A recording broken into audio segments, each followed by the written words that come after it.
안녕하십니까. 바른 중대재해 대응센터의 김지희 변호사입니다. 바쁘신 와중에 법무법인 바른과 머니투데이가 공동으로 개최한 이번 웨비나에 참석해 주신 여러분 진심으로 감사드립니다. 본격적인 강연에 앞서 이번 웨비나 개최에 큰 도움을 주신 법무법인 바른의 박재필 대표 변호사님과 머니투데이의 박종면 대표이사님의 인사 말씀이 있겠습니다.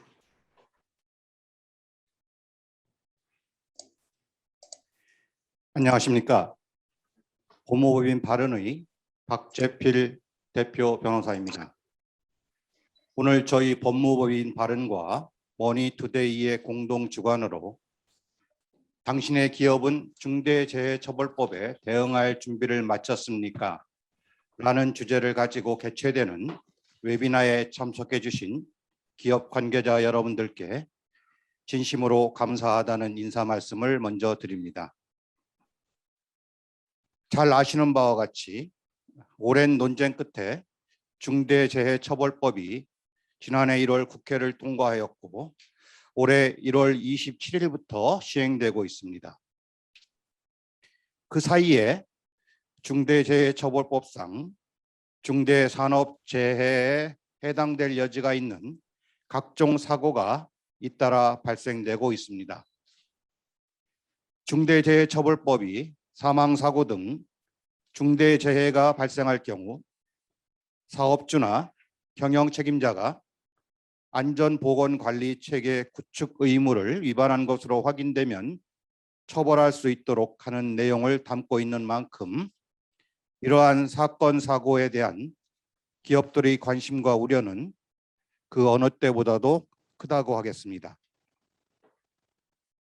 중대재해처벌법 시행에 따라 정부 당국은 사고 발생 직후 기업의 대표이사를 입건하는 등 엄정한 수사의 기조를 보여주고 있습니다.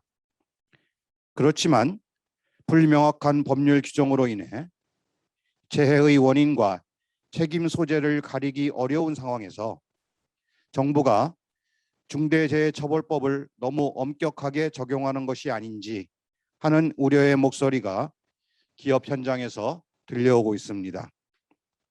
또한 경영자들이 처벌의 공포에서 벗어나 사업장 안전관리에 더욱 매진할 수 있도록 정부가 중대재해처벌법 수사에 더욱 신중을 기해야 한다는 의견도 적극적으로 제기되고 있습니다. 그러나 위와 같은 기업 현장의 애로 상황에도 불구하고 기업들이 안전보건의 중요성을 더 크게 인식하고 적극적인 투자와 제도 시스템을 통해 사고를 예방하며 최고 수준의 안전한 사업 환경을 구축하는 것을 더 이상 소홀히 할 수 없는 시점에 이르렀다는 의견도 쉽게 무시할 수 없습니다. 중대재해 사건과 사례의 축적에 수반하여 구체화되는 처벌의 기준과 잣대를 법리적인 관점과 법 해석의 측면에서 심층적으로 연구 검토하는 작업의 중요성이 커지는 것도 그와 같은 이유 때문입니다. 또 한편에서는 여러 기업에서 중대재해 사고의 다양한 법률적 이슈가 동시다발적으로 수반되는 점을 고려하여 종합적이고 체계적인 대응 방안을 구비하기 위한 노력을 하는 모습도 찾아볼 수 있습니다. 어느 쪽의 입장에 있는지에 관계없이 이러한 일련의 상황에는 평소 산업 안전 관리를 대하는 기업 관계자 여러분들의 관심과 태도가 현실적으로 깊이 반영되어 있다고 하겠습니다.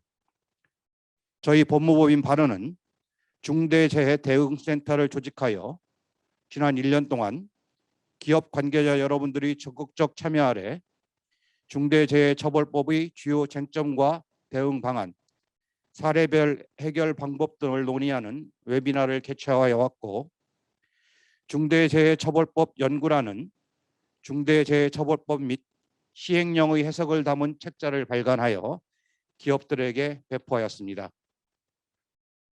그리고 이번에는 머니투데이와 공동으로 중대재해처벌법 시행 이후 2달째를 맞아 기업들이 구체적인 현안에 대해 더욱 신속 정확하게 대응할 수 있는 해결책을 마련할 수 있는 유익한 정보 제공의 자리를 마련하게 되었습니다.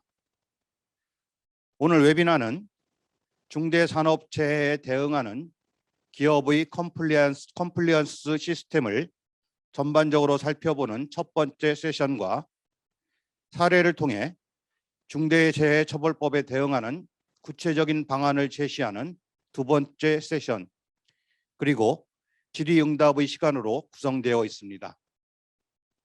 첫 번째 세션은 사고 발생 이전부터 체계적인 컴플라이언스 업무와 법적 리스크 관리가 필요한 상황을 전제로 정상태 변호사님이 기업에 적합한 재해 예방에 필요한 인력과 예산 등 안전보건 관리 체계를 구축하는 데 실효적인 가이드라인을 발표하는 방식으로 진행될 것입니다.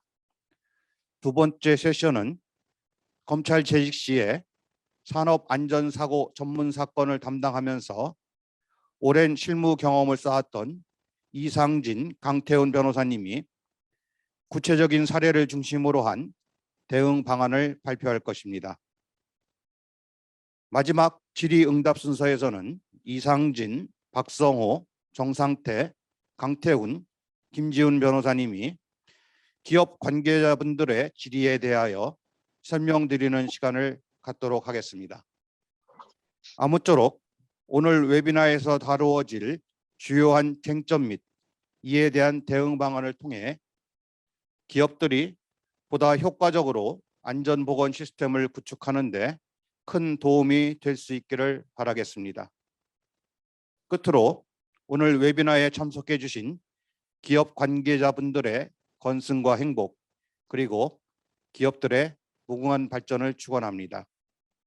그리고 웨비나의 공동 개최를 통해 중대재해처벌법에 관련된 유익한 정보 제공의 자리를 마련하는 데 큰 도움을 주신 머니투데이 박종면 대표이사님과 관계자분들에게도 깊은 감사의 인사를 드립니다. 감사합니다. 머니투데이와 법무법인 발언의 공동 웨비나에 참석해 주신 여러분들께 먼저 감사의 말씀을 드립니다. 올해부터 시행에 들어간 중대재해처벌법은 산업계, 재계 입장에서는 큰 부담이 아닐 수 없습니다. 특히 건설업계를 비롯 산업재해에서 상대적으로 자유로울 수 없는 분야의 경영자분들에겐 더욱 그렇다고 생각합니다. 과거 우리나라가 고도 성장기를 거치면서 안전한 일터를 만드는 데 소홀한 면도 있었지만 최근 들어서는 기업들의 노력으로 과거에 비해 안전 관련 규정을 지키고 관련 장비도 충분히 갖추고 있을 것으로 믿습니다. 그런 면에서 중대재해처벌법 입법과 시행을 앞두고 나왔던 산업계의 반발은 충분히 이해가 됩니다. 하지만 일단 법이 시행에 들어간 이상 재해 예방을 위해 각 기업이 노력을 좀 더 기울여야 할 수밖에 없습니다.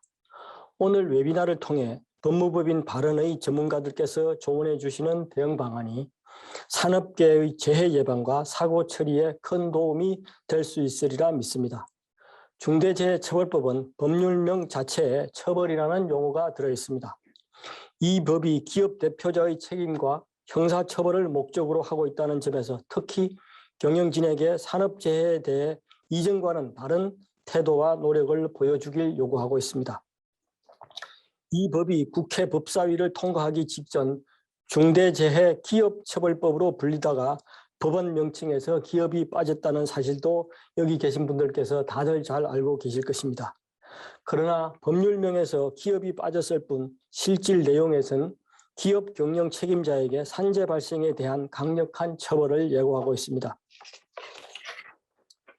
오늘 이 자리를 계기로 기업은 산재를 예방할 수 있는 시스템을 갖추고 피치 못할 사고에 대해서도 만반의 준비를 통해 경영진이 안정적인 경영 활동을 매진할 수 있는 해안을 얻을 수 있기를 바랍니다. 다시 한번 웨비나에 참석해 주신 여러분들께 감사드립니다. 아울러 준비에 애써주신 법무법인 발언의 박재필 총괄대표님, 이동훈 경영대표님, 그리고 박성건 중대재해대응센터장님을 비롯한 센터 소속 전문가분들께도 감사드립니다. 네, 인사 말씀 감사합니다. 대표님들께서 말씀해 주신 것처럼 중대재해처벌법이 시행된 지 벌써 2달이 지났고 법 시행 이후 실제로 몇몇 사고가 발생하면서 중대재해처벌법을 대응해야 할 기업들로서는 지금 우리가 잘하고 있는지 뭔가 누락한 건 없는지 큰 걱정이 많으실 거라고 생각합니다. 이에 저희 바른 중대재해 대응센터는 이런 고민을 덜어드리고자 실질적으로 도움이 되는 이번 웨비나를 준비하게 되었습니다. 그럼 바로 첫 번째 중대산업재해에 대응하는 기업의 컴플라이언스 시스템을 시작하도록 하겠습니다. 제1세션은 바른 중대재해 대응센터의 정상태 변호사님께서 수업해 주시겠습니다. 네, 안녕하세요. 법무법인 바른의 정상태 변호사입니다. 오늘 첫 번째 세션 발표는 저희 중대재해대응센터의 박성건 변호사님이 하시기로 예정되어 있었는데 불가피한 사정이 이제 급하게 생기셔서 제가 오늘 발표를 하게 되었습니다. 양해 부탁드리겠습니다. 네, 제가 대신 웨비단을 준비하면서 자료 내용을 이제 꼼꼼히 살펴보았는데 기업에서 중대재해처벌법 대응을 위해 필요한 내용이 좀 너무나 상세히 잘 설명되어 있었습니다. 우리 영업 비밀까지 다 드리는 것이 아닌가, 또 앞으로 또 뭐 먹고 사나 하는 생각도 들 정도였습니다. 잘 차려진 밥상에서 제가 참여하신 분들이 잘 소화하실 수 있도록 최선을 다해 설명을 드리도록 하겠습니다. 제가 오늘 발표할 첫 번째 세션의 제목은 중대산업재해 대응 컴플라이언스 시스템입니다. 지금까지 저희 바른에서는 특정 단체에서 주최한 것을 제외하고 2번의 웨비나를 진행하였습니다. 그때의 주제는 중대재해처벌법의 의미와 해석에 관한 것이었습니다. 처음 중대재해처벌법이 제정됐을 때 경영 책임자가 누구를 의미하는 것인지, 종사자는 무엇인지, 중대재해처벌법의 적용 범위는 어떻게 되는지, 처벌은 어떻게 되는지 등이 주된 관심사였던 것 같습니다. 또 그 다음 2번째 웨비나에서는 중대재해처벌법의 시행령이 제정되고 난 이후 시행령에서 말하는 경영 책임자 등이 안전보건 확보 의무 내용에 대해 설명을 드렸습니다. 오늘 웨비나에서는 기존 내용을 반복하는 것은 큰 의미가 없다고 보입니다. 그래서 오늘은 저희 법무법인에서 그동안 중대재해처벌법 관련 프로젝트를 수행하면서 경험한 기업에서 중대재해처벌법 대응을 위한 컴플라이언스 시스템을 만들 때 어떤 부분을 유의해야 하는지에 대해 중점적으로 설명을 드리도록 하겠습니다. 네, 이제 본격적으로 중대재해처벌법 관련 컴플라이언스 구축에 대해 말씀을 드리겠습니다. 의의를 보시면은 중대재해처벌법이 경영 책임자에게 부여한 안전보건 확보 의무를 이행을 담보할 수 있도록 기업 내부의 실천 시스템, 준법 경영 시스템을 만드는 것이라고 되어 있습니다.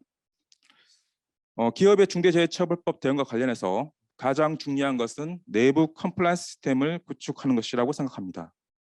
컴플라이언스 시스템이라고 하는 것은 법에서 말하는 안전보건관리 체계입니다. 기존 산업안전보건법만 적용될 때에는 사업장에 산업재해가 발생하면 현장 소장, 공장장 등과 같은 안전보건관리 책임자, 그리고 관리감독자, 안전관리자에게 부여된 구체적인 안전보건 조치 의무 위반이 있는지 여부를 살펴보고 이에 대해서 처벌을 하였습니다. 산업안전보건 기준에 관한 규칙에는 각 작업에 대해 구체적인 안전보건 조치 의무를 규정하고 있고 그 조항만 하더라도 600개가 훨씬 넘습니다. 그런데 해당 의무는 안전 담당 임원, 현장 소장 등에게 위임되어 있기 때문에 이들만 처벌될 뿐 대표이사가 처벌되는 경우는 극히 드물었습니다. 좀 더 구체적으로 말씀을 드리면은 산업안전보건법에서는 사업장 단위로 안전보건관리 책임자를 선임하고 안전보건에 관한 업무를 위임하고 있으며 산업법상 안전보건 조치 의무는 작업 특성 및 작업 내용에 따라 매우 기술적이고 세밀한 내용을 담고 있기 때문에 경영을 총괄하는 대표이사가 이를 모두 알고 챙길 수 없는 구조입니다. 따라서 대표이사가 이러한 내용을 주장을 하면 그 주장이 받아들여져서 대표이사가 처벌되는 것은 어려웠습니다. 그래서 이에 대한 반성으로 중대재해처벌법이 만들어졌고 사업장의 안전보건을 확보하기 위해서는 대표이사와 같은 사업의 실질적인 책임자의 의지, 즉 현장의 유해 위험 요소를 확인하고 개선할 수 있도록 안전보건에 대한 인력, 예산을 충분히 투입하고 현장과 경영 책임자가 유기적으로 연결할 수 있는 안전보건 시스템을 구축을 해서 중대재해 발생을 예방할 의무를 대표이사에게 부여하고 있습니다. 중대재해처벌법의 특징은 법에서 정한 안전보건 확보 의무를 위반하였다고 해서 바로 처벌되는 것이 아니라 중대재해가 발생했을 때 비로소 법에서 정한 안전보건 확보 의무를 위반한 것이 있는지 확인하고 그에 대해 처벌을 합니다.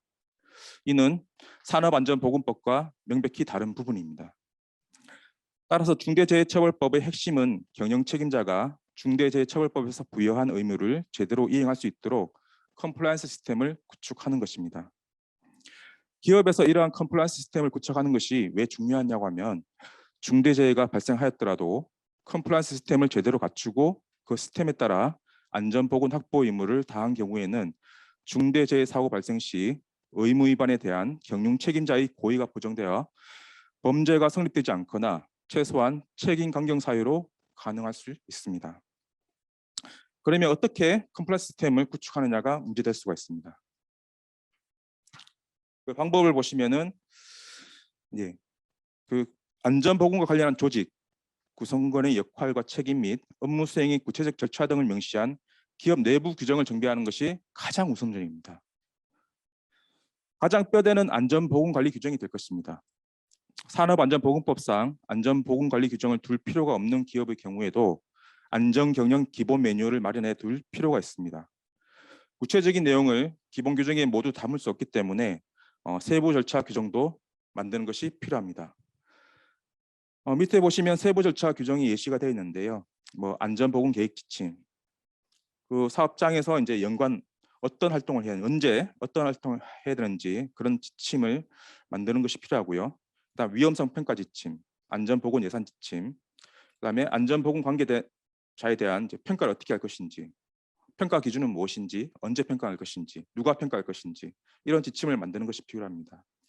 또 산업안전보건위원회를 어떻게 운영할 것인지, 그리고 협력회사 계약 체결할 때 어떤 기준으로 협력회사와 계약을 체결할 것인지, 그리고 이미 체결된 협력회사 같은 경우에는 어떻게 안전보건 관리를 할 것인지, 그리고 또한 중대재해가 발생했을 때 대응하는 매뉴얼, 그리고 중대재해가 아니더라도 재해가 발생했을 때 그 재해에 대한 조사를 해서 대응 방안을 마련하는 그런 지침 등이 세부 규정이 될 수 있을 것 같습니다. 저희가 이제 프로젝트를 하면서 이제 이런 그 컴플라이언스 시스템을 만들 때 가장 이제 좀 유의해야 될 것을 한 4가지로 추려봤습니다. 첫 번째는 not lacking입니다. 모자라는 부분이 없어야 됩니다. 즉 법령상 규정되어 있는 의무가 누락되는 일은 절대로 없어야 될 것 같고요. 그다음에 사법기관으로부터 미흡하다는 평가를 받지 않도록 구축하는 것이 필요합니다. 이게 좀 어려운 부분인데요. 법에서는 이제 사업장의 특성 및 규모를 고려하라고 되어 있는데 이 부분에 대해서는 이제 뒤에 살펴보도록 하겠습니다. 그다음에 또 반대되게 not excessive입니다. 너무 또 지나치게 잘 만드시면 안 돼요. 예를 들어서 위험성 평가는 법에서는 반기에 1회씩 하도록 되어 있는데 우리는 완벽하게 만들 거야, 더 잘 만들 거야 하면서 매달 한 번씩 위험성 평가를 한다든가 또는 매달 한 번씩 안전보건 관계에 대한 평가를 한다거나 할 경우 잘 만들어 놓긴 했는데 이것을 실천할 수 있을지가 가장 문제될 수 있을 것 같습니다. 잘 만들어 놓고 실천을 하지 못하면은 이건 안 만드는 것만 못한 그런 시스템이 될 수 있을 것 같습니다.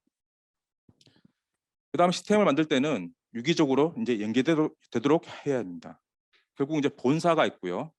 또 실질적으로 사업장이 있는데 사업장에서 해야 될 의무를 이제 본사에서 전담 조직에서 잘 점검하는 그런 시스템을 잘 만들 필요가 있을 것 같습니다. 또한 내부적으로 시스템 구축했다 하더라도 그 내부에서는 이제 객관적으로 바라보지 못하는 경우가 있을 수 있습니다. 따라서 법령 전문가나 이제 안전보건 전문가 등의 점검을 하는 게 또 필요할 것 같습니다. 저희가 이제 중대재해 관련해서 이제 컨설팅 유형을 한번 3가지로 한번 추려봤습니다. 첫 번째는 이제 로펌에서 컴플라이언스 시스템의 이제 구축 방법에 대한 이제 기본적인 조언을 하면은 기업 스스로 이제 그 조언을 바탕으로 스스로 이제 구축하는 방법이 될 수 있을 것 같고요. 이 방법은 오늘 이제 저희가 이제 웨비나를 통해서 설명을 드리면은 이러한 컨설팅은 이제 없을 것 같아요. 두 번째는 이제 기업이 컴플라이언스 시스템을 다 마련해 놨습니다. 해놨는데 조금 혹시나 이제 외부에서 바라보거나 아니면 수사기관이나 법원에서 바라보았을 때 좀 모자란 부분이 없을까라고 해서 이제 로펌에 맡기는 경우가 있습니다. 혹시 이제 모자란 부분이 있는지 확인하고 이제 모자란 부분이 있으면은 이제 뭐 보완을 한다거나 또는 이제 뭐 점검을 한다거나 이런 부분 될 수 있겠죠. 세 번째 유형은 이제 기업과 로펌이 이제 협업해서 이제 컴플라이언스 시스템을 전체를 이제 구축하는 겁니다.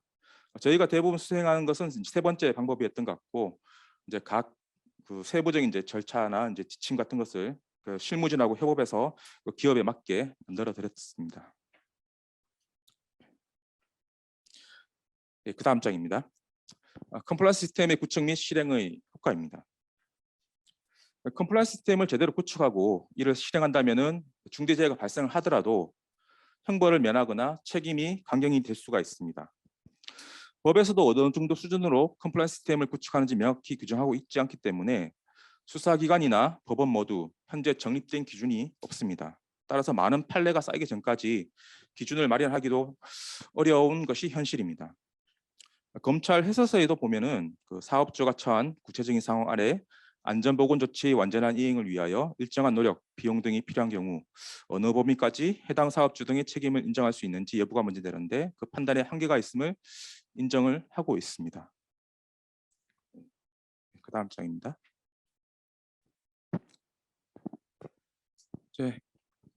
저희 이제 중대재해처벌법과 이제 시행령에는 이제 안전보건 확보 의무를 규정을 하고 있는데요. 이제 법에서 이제 4개 조항이 있고 이제 그 시행령에서도 그 조항에 맞게 또 여러 한뭐 19가지 또 4, 5에서는 2가지 정도에서 이렇게 그 안전보건 확보 의무를 그 규정을 하고 있습니다. 실질적으로 이제 법에서 규정된 것은 총 15개로 이제 보이는데요. 저희가 이제 파악한 바로는 실질적으로는 한 12개의 규정이 있는 것 같고 그 내용이 있는 것 같고 그 시스템을 만들 때는 이 12개의 내용이 모두 포함되도록 이렇게 만드는 것이 필요할 것 같습니다. 실질적으로 지배, 운영, 관리하는 사업 또는 사업장에서 이제 종사자의 안전보건상의 유해 또는 위험을 방지하기 위해서 뭐 사업 또는 사업장의 특성 및 규모 등을 고려해서 만들어야 된다라고 하고 있고요.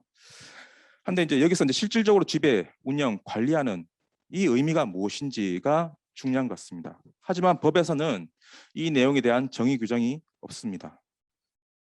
검찰 해설서에는 이 내용에 대해서 유해 위험 요인을 제거, 통제할 수 있고 경영적 관점에서 하나의 사업 목적하에 뭐 해당 사업 또는 사업장의 조직, 인력, 예산 등에 대해 결정을 총괄하여 행사하는 경우를 의미한다라고 하고 있는데 이 말도 좀 어려운 부분이 있는 것 같습니다. 결국은 이제 살펴봐야 될 게 작업이 이루어지는 장소에 이제 사업주 등의 지시권이 미치는지 그리고 해당 장소의 업무 및 비상 상황 등이 발생했을 때 보고가 이루어질 수 있는 체계가 있는지 그리고 일상적 또는 비일상적 작업이나 경영상 판단이 필요한 중요 업무 결정에 경영 책임자 등이 관여하는지 그리고 또 중요한 게 해당 장소의 시설, 설비의 소유권이 누구에게 있는지 이런 것을 종합적으로 판단해서 이 실질적으로 지배 운영 관리하는지 여부를 판단해야 할 것 같습니다. 그 다음 장입니다. 중대재해처벌법에서는 이제 그 경영 책임자 등의 안전보건 확보 의무를 구체적으로 이렇게 나열하고 있습니다. 하나 이제 비교해야 될 게 그 안전보건 조치 의무입니다. 이것은 이제 산업안전보건법에서 말하는 이제 규정을 하고 있는데요. 요 두 개 내용은 좀 서로 좀 다릅니다. 일단 이제 말씀드린 바와 같이 안전보건 확보 의무는 중대재해처벌법에서 말하고 있고 안전보건 조치 의무는 산업안전보건법에서 말하고 있습니다. 이 의무 주체를 보시면은 안전보건 조치 의무는 안전보건 관리 책임자 등 사업장의 인력이 이제 직접적으로 그 대상이 되는 거고 예외적으로 경영 책임자가 그에 해당할 수도 있습니다. 예를 들어서 이제 본사하고 뭐 사업장이 별개로 있는 게 아니라 뭐 하나의 사업장만 있는 경우 경영 책임자 등이 이제 책임질 수 있는 그런 상황이 발생할 수 있고요. 안전보건 확보 의무는 이런 이제 안전보건 관리 책임자 등이 아니라 경영 책임자 등입니다. 그래서 의무 주체도 명백히 나뉘어집니다. 의무의 목적을 보시면은 안전보건 조치 의무는 산업 현장에서 발생하는 각종 유해, 위험 상황 대응을 이제 위한 것이고요.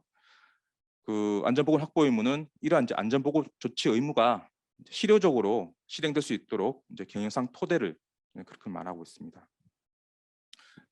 특성을 보시면은 안전보건 조치 의무는 직접적이고 구체적, 기술적, 계량적 의무입니다. 그에 반해서 안전보건 확보 의무는 간접적이고 추상적이고 포괄적이고 비계량적입니다. 따라서 이걸 판단하는 것은 아주 좀 곤란한 부분이 있고요. 다만 안전보건 조치 의무는 판단이 매우 용이합니다. 뭐 예를 들어서 보호구를 착용했냐 했을 때 뭐 보급 지급 여부, 지급했으면은 조치 의무를 다한 거고 지급 안 했으면은 조치 의무를 안 한 거기 때문에 판단이 아주 쉽습니다. 또 하나 이제 다른 게 미행을 했을 경우에 산안법상 안전보건조치 의무는 그 미행한 자체 그것만으로 처벌이 가능합니다. 뭐 징역형이든 벌금형이든 과태료도 부과되고요. 다만 이제 이러한 이제 의무 위반으로 뭐 사망 사고가 발생하거나 했을 때는 가중 처벌되는 그런 구조를 가지고 있는 반면에 이 중대재해처벌법상의 안전보건 확보 의무는 사고가 발생하지 않는 이상 이것만으로 처벌이 되지 않습니다. 이게 가장 이제 중요한 차이점이라고 이제 볼 수 있겠고요. 따라서 이제 안전보건 조치 의무는 행정수사기관이 이제 점검을 이제 가능해서 이제 그런 조치 의무 위반을 있으면은 이제 처벌이 가능한 거고요. 다만 이제 안전보건 확보 의무는 그걸 이제 사고가 발생하지 않는 이상 점검이 이제 불가능한 그런 경우가 되겠습니다. 인과관계도 보시면은 안전보건 조치 의무는 직접적인 인과관계 되겠죠. 1단계 바로 판단을 하고요. 그다음에 인과관계가 인정될 가능성이 매우 높습니다.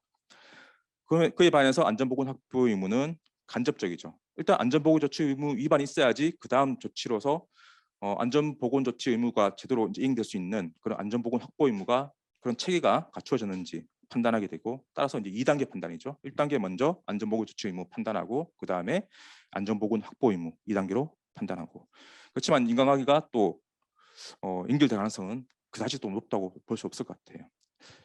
이에 대해서는 이제 검찰 해설서를 보더라도 그에 대해서 인정을 하고 있는 부분입니다. 그 다음 장입니다. 네, 중대재해처벌법 위반죄의 이제 특징을 한번 살펴보겠습니다. 중대재해처벌법 위반죄의 법률적 특성을 보시면은 진정 부작위법입니다. 뭘 해서 처벌받는 게 아니라 법에서 규정한 어떤 의무를 이행하지 않았을 때 처벌받습니다. 또한 이제 진정 신부법입니다. 경영 책임자 등 외에는 처벌 대상이 되지 않죠. 다만 이제 공범 성립은 가능합니다. 또한 그 의무를 위반했다고 해서 아까 설명드렸는데요. 바로 처벌되지 않고요. 사고가 발생해야지 중대재해가 발생을 해야지 처벌되는 그런 이상한 결과적 가중범입니다. 이것은 이제 산업안전보건법 제167조와의 차이가 되겠죠. 예를 들어서 산안법 168조는 폭발성, 인환성 물질에 의한 위험으로 인한 산업재해 예방하기 위해서 이제 필요한 조치를 하도록 규정하고 있고 안 하면 5년 이하의 징역 또는 5천만 원 이하의 벌금을 치하도록 하고 있는데 그런 또 사고가 발생해서 사망을 하면은 7년 이하의 징역, 1억 원 이하의 벌금, 가중 처벌되는 구조에 반해서 중대재해처벌법은 사고 발생하지 않으면 아예 처벌되지 않다가 사고가 발생해야지만이 그 의무 이행 여부를 점검을 해서 의무 이행이 제대로 안 돼 있으면은 1년 이상의 징역 또는 10억 원 이하의 벌금에 취해지는 이제 그런 구조를 가지고 있습니다. 자, 인과관계 판단 경로를 이제 한번 보겠습니다. 중대재해가 발생을 하면은 수사기관에서는 사고 원인을 이제 규명을 합니다. 그것이 이제 뭐 인적 요소인지, 설비적 요소인지, 작업 상황적 요소인지 뭐 이런 요소를 판단하고 난 뒤에 결과와 상당과 인과관계가 있는 안전보건조치 의무를 특정을 하고요. 그에 따라서 산업법에 따른 안전보건관리 책임자 등을 입건해서 처벌을 하게 됩니다. 그 다음으로 넘어가는 게 이제 중대재해처벌법을 이제 보게 되는데 해당 조치 의무 위반과 상당한 인과관계가 있는 안전보건 확보 의무가 이제 제대로 이행 안 한지 한 것이 있는지 특정을 해서 경영 책임자 등을 이제 입건하게 됩니다. 즉 안전보건 확보 위반이 현장의 조치 의무 불이행을 불가능하게 한 그런 체계가 갖춰져 있지 않아서 안전보건 조치 의무가 제대로 이루어지지 않았다는 게 인정이 되어야지만이 이제 경영 책임자 등이 이제 중대재해처벌법에 따라서 처벌받게 됩니다. 이제 그다음은 이제 볼 게 제일 밑에는요. 중대산업재해 결과와 상당 인과관계가 있는 산업안전보건법의 안전보건조치 위반이 존재하지 않는 경우 보니까 산업법상 안전보건조치 의무 위반이 없어요. 그럼에도 불구하고 중대재해처벌법으로 처벌할 수 있느냐? 뭐 이론상으로 가능할 수 있을 것 같은데 현실적으로는 불가능할 것 같습니다. 위에서 보셨듯이 이제 이 두 단계를 거쳐가지고 먼저 산안법상 안전보건조치 의무를 확인을 하고 그 다음에 안전보건조치 의무를 제대로 이행하기 위한 안전보건 확보 의무를 판단하기 때문에 조치 의무 위반이 없으면은 그 다음 단계인 중대재해처벌법으로는 넘어가지 않을 것 같습니다. 예. 예, 긴 시간 동안 제 설명 들으시느라고 고생 많으셨습니다. 네, 감사합니다.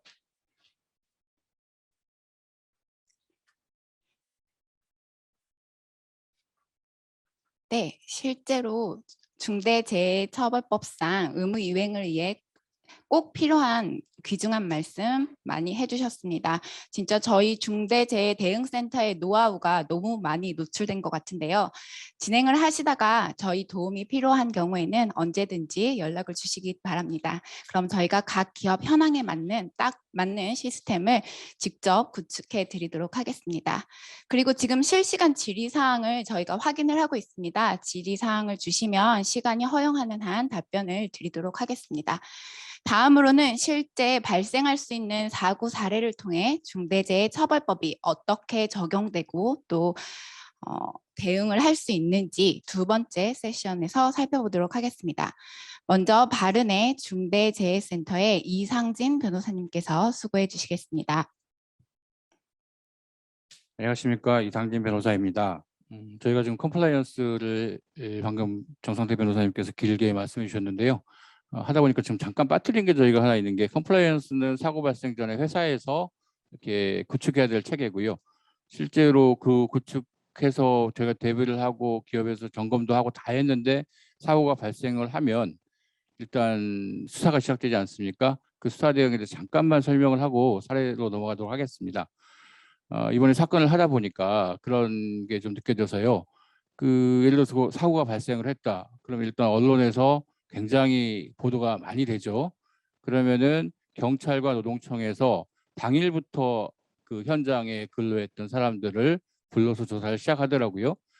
근데 아마 대부분의 큰 회사들, 아주 큰 회사들은 대형 로펌들과 사전에 계약이 돼서 사고 발생 시점부터 그 수사 대응이 이루어지는 회사가 있을 수 있지만 대부분의 회사는 그렇지 못할 겁니다.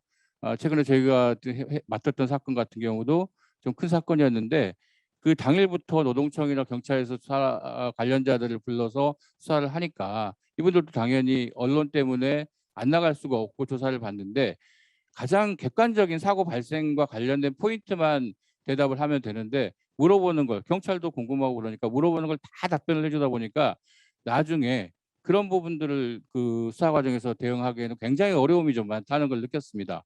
그래서 만약에 변호사분들하고 사전에 그런 게 되어 있지 않는다면 공사와 관련된 부분, 그래서 조직은 누구, 현장 수장은 누구고 아주 객관적인 부분만 협조를 해드리고, 그 다음에 압수수색은 당연히 협조를 해드려야겠죠. 그런 부분들, 절차적인 부분들은 다 협조를 하되 실질적인 사건과 관련된 내용과 포함된 답변은 변호사가 선임되거나 아니면 어느 정도 자신의 입장이 정리된 후에 답변을 할 필요가 있다는 걸 느꼈고요. 그 다음에 또 느꼈던 게, 요새 그 중대재해 사건이라든지 이게 발생을 하면 경찰에서는 굉장히 큰 지금 대응을 하고 있습니다.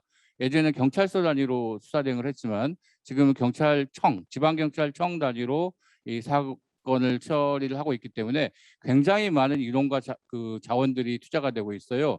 그래서 최근에 보니까 어떤 일이 있냐면, 그 중요 관련된 현장 소장이라든지 뭐 이런 사람들의 휴대폰이 뭐 자동 녹음 기능이 돼 있으면 그 사람들이 어떤 사람과 통화했던 중요한 사람들과의 그게 횟수를 보면 나오지 않습니까? 그 모든 파일을 포렌식을 해서 다 듣더라고요. 다 듣고 중요한 내용을 딱 조사하면서 제시하면서 이거 이런 통화 하지 않았냐? 라고 하면 전혀 거기까지 생각하지 못했던 사람이 조사받으면 당황하고, 실제로 그 내용이 그 처음부터 끝까지 보여주는 게 아니라 그 어느 부분만 제시해 주기 때문에 딱 보고 나서 제가 잘못했습니다. 그때는 이렇게 답변한 것 같습니다. 라고 답을 하거든요. 근데 며칠 있다가 조사 생각해 보면 그게 아니었는데 이렇게 됩니다. 그래서 그 휴대폰 같은 경우는 사용할 때 굉장히 좀 조심을 해야 될 것 같고요. 근데 휴대폰을 또 압수수색을 대비해서 휴대폰을 분실했다라고 하면 그 분실했다는 사유로 구속영장 청구 이후에 넣습니다. 고의로 휴대폰을 버렸다.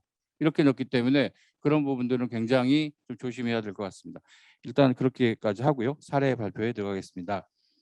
이 사례 1번은 제가 공안부 장검사로 재직할 때 관내에서 발생한 사건을 중대재해처벌법에 맞도록 각색을 했습니다. 좀 부자연스러운 부분도 있습니다. 이해해 주십시오.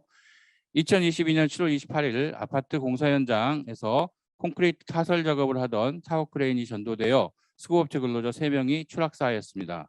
손상된 타워크레인의 부속품을 교체하는 과정에서 수입품인 정품을 구하는 데는 14일 이상의 시간이 걸린다는 사실을 확인한 수거업체 B사 대표의 지시에 따라 현장 소장이 국내 지물 공장에 의뢰하여 유사한 부속품을 제작하고 교체하여 작업을 재개하는 과정에서 사고가 발생했습니다. 이 과정에서 부속품 교체 관련 사실은 도급업체 A사에 보고되지 않았습니다. B사는 위 사건 발생 기준 2년간 산업재해로 인한 사망사고가 3건이 더 있었으며 B사의 상시 근로자는 43명이었습니다.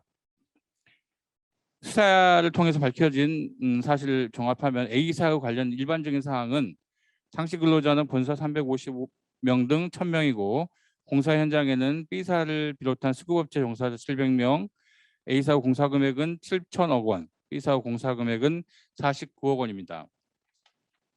가장 궁금해하시는 부분이 대표이사가 있고 CSO가 있을 때 누가 처벌받느냐의 문제 궁금하실 것 같아서 사례를 구성했습니다. 등기상 대표이사는 갑, CSO는 본사 부사장급인 을로서 을을 정점으로 하는 안전보건 관련 전담 조직이 구성되어 있고 을은 안전보건 업무에 대하여 실질적이고 최종적인 결정을 할 수 있는 전권을 부여받아 업무를 수행하고 있습니다. 공사 기간은 비슷한 규모 다른 아파트 건설 현장과 크게 차이가 없었고 A사는 평소 공사 기간을 준수할 것을 관계 수급업체에 주지시켜 왔으나 공사 기간의 무리한 단축 등을 지시한 바는 없습니다. 이제 수사를 통해 밝혀진 중대재해처벌법 관련 사항을 말씀드리는데 사례를 해결하기 위해서 4가지로 그냥 저희가 임의로 산정을 했습니다. 그 외 A사에 대한 중대재해처벌법상 안전보건 확보 의무와 관련된 그 위반 사항은 없었습니다. 안전보건 목표 설정 관련 사항으로 산업안전보건법 제14조에 규정된 안전 및 보건에 관한 비용, 시설, 인원 등이 포함된 안전 및 보건에 관한 계획을 수립하여 이사에 보고하고 승인을 받은 사람은 대표이사 갑이 아닌 CSO인 을이었습니다. 위험성 평가 관련 사항으로는 A사는 B사의 위험성 평가 결과를 보고받고 도급사업주인 A사가 개선이 필요한 사항을 발견하였으나 이를 무시하고 개선하지 않았는데 이 사건 발생과는 아무런 관련이 없는 것으로 밝혀졌습니다. 다음 종사자 의견 청취 관련 사항으로는 A사는 노사협의체를 성실히 운영했습니다. B사 소속 협의체 참석 직원을 통하여 타워크레인이 노후되어 사고가 발생할 수 있다는 내용은 확인했습니다. 그 내용도 협의체 회의록에 다 기재되어 있습니다. 한편 타워크레인은 A사가 아닌 B사 소유입니다. A사는 이런 걸 듣고 나서 B사의 경제적인 상황을 고려했습니다. B사가 이걸 한꺼번에 교체를 하게 되면 B사의 경가 도산한다든지 그런 문제가 생길 수도 있지 않겠습니까? 그래서 B사가 3년 후 타워크레인을 교체할 장기 플랜을 가지고 있다는 것을 확인했고 정기 점검 등을 통해 안전에 대비하겠다는 약속을 받아냈고 노사협의체 회의록의 관련 검토 내용도 다 확인되어 있습니다. 실제로 A사는 정기점검, 특별점검 등의 경우 그 결과를 계속 확인하였고 관련 특별한 문제점은 발견하지 못한 것으로 되어 있습니다. 마지막으로 도급시 안전보건 확보 의무 관련입니다. A사와 B사의 도급계약은 2022년 2월 21일 체결되었고 그 과정에서 A사는 B사의 사고 경력 사항을 확인한 바 없으며 A사에는 애당초 수급업체의 산업재해 예방을 위한 조치 능력과 기술에 관한 평가 기준이나 절차는 마련되어 있지 않았었습니다. 질의를 말씀드리면 이 경우 A사의 중대재해처벌법 책임을 인정할 수 있는가? 있다면 처벌받을 사람은 누구인가가 질의가 되겠습니다. 통상 이게 중대산업재해에 해당하느냐? 그다음에 A사가 실질적인 지배운영 관리 책임이 인정되느냐? 그다음에 A사는 어떤 안전보건 확보 의무를 위반했느냐? 그리고 그렇게 절차에 거쳐서 이 평가를 하도록 되어 있습니다. 이 답변을 정리해 보겠습니다. 가정적인 사례에 따른 답변이기 때문에 어디까지나 제 개인적인 생각을 더해서 하고 그래서 100% 정확하다고 말씀드리기는 어려운 점을 양해해 주시기 바랍니다.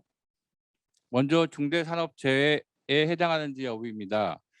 중대재해처벌법상 중대산업재해는 기본적으로 산업안전보건법 제2조 제1호의 산업재해를 전제로 합니다. B사의 직원 3명이 공사 현장에서 작업을 하다가 사망하였으므로 노무를 제공하는 사람이 작업으로 인하여 사망한 것에 해당하고, 따라서 이 사고는 산업재해에 해당합니다. 그리고 사고로 1명 이상의 사망자가 발생하였으므로 이 사고에는 중대재해처벌법이 적용됩니다. A사는 상시 근로자 1000명이므로 중대재해처벌법 3조에 따라 A사는 중대재해처벌법 적용 대상이 됩니다. 다음으로 공사 현장이 A사가 실질적 지배 운영 관리하는 사업 또는 사업장에 해당하는지를 보겠습니다. 이 부분이 사실상 지금 가장 어려운 부분입니다. 실무상 이제 판례가 직접 되어야만 판단이 가능한 부분인데요. A사로부터 이 사건 공사를 도급받은 B사의 근로자에게 중대산업재해가 발생하였기 때문에 도급인인 A사에게 이 사건 공사 현장 및 콘크리트 타설 작업에 대한 실질적인 지배, 운영, 관리 책임이 있어야만 이 사건 사고와 관련하여 A사 경영 책임자 등에게 중처법 위반의 책임을 물을 수 있을 것입니다. 고용노동부 중대재해처벌법 설명자료의 이 해당 부분은 실질적으로 지배, 운영, 관리하는 사업 또는 사업장이란 1. 사업주가 해당 장소, 시설, 설비 등에 대하여 소유권, 임차권 등 실질적인 지배관리권을 가지고 있어 2. 해당 장소 등의 유해 위험 요인을 인지 파악하여 유해 위험 요인 제거 등을 통제할 수 있는 경우를 의미한다고 해석하고 있습니다. 이 말 자체가 사실 상당히 어렵고, 이 부분은 아까도 말씀드렸지만 판례가 나와야 구체적으로 이게 어느 정도 기준이 형성될 것으로 보입니다. 이 사건 공사는 A사가 시공 중인 공사이고 A사의 사업장 내에서 발생하였으며 A사를 위하여 작업을 하던 근로자의 사고이므로 A사가 실질적으로 지배, 운영, 관리하는 사업 또는 사업장임을 쉽게 인정될 것으로 보입니다. 다음 경영 책임자 등의 안전보건 확보 관련 의무 관련입니다. 먼저 안전보건 목표 설정 관련입니다. 아까 봤던 산업안전보건법 제14조에는 대표이사가 안전 및 보건에 관한 비용, 시설, 인원 등이 포함된 안전 및 보건에 관한 계획을 수립하여 이사회에 보고하고 승인을 받도록 규정하고 있고요. 위반 시 같은 법 175조 사항에 따라서 과태료 1000만 원을 부과하도록 규정되고 있습니다. 사례에서는 대표이사 갑이 아닌 안전보건 관련 실질적이고 최종적인 정권을 가진 CSO의 이사회 보고 및 승인을 받았습니다. 실제로 이걸 사례에 넣은 거는 이와 같은 거를 어떤 회사에서 CSO를 둔 회사에서 실제로 노동부에 아마 질의를 했던 모양이에요. 질의를 했는데 고용노동부는 답을 어떻게 했냐면 산업안전보건법 14조의 이행 주체는 대표이사로 한정된다. 이렇게 답변을 한 것 같습니다.